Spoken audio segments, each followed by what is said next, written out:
gusto ni Dennis, hindi relasyon sa mga anak. Ang gusto niya, atensyon. Yan ang gusto niya. That's one of the many. Mamaya, pag may naalala ko, papaalala ko sa'yo. Marami siyang mga ganong paninira sa mga anak ko na hindi totoo. So, magkaiba lagi ang version. Pinapaganda niya para pagkaawaan siya. So my kids have been estranged. Okay, nung nag-COVID si Dennis, nag-reconcile sila. 'Di ba? Because he got very sick. 'Di ba? Muntik na siya mamatay and all.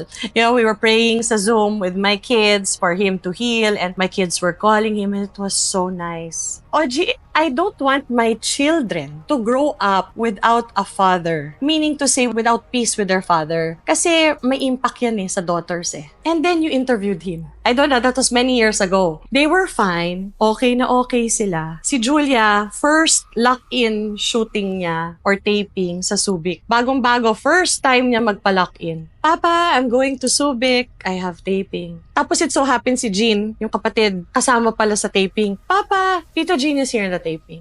Kausap niya, pero nung in-interview mo siya, grabe, iyak niya. 'Di ba? Mga anak ko, hindi siya kinakausap. Kahit ako pa magbayad ng swab test, gagawin ko. Nagising yung anak ko, grabe na yung bashing sa kanya. Sabi niya, ano na naman nangyari nung ginawa ko? And then, because of your interview, he knows I'm here in Subic. I texted him. Yung ganun grabe yung pagsisinungaling. Yung grabe pasamain yung mga anak ko. Like, and then, text siya ni Dennis. Hayaan mo na anak, huwag mo nang pansinin ang mga basher. What kind of advice is that? You caused the bashing. Tapos si Dennis, pag binabash ang mga anak ko, hindi na dinidelete. Hinahayaan niya bash mga anak ko.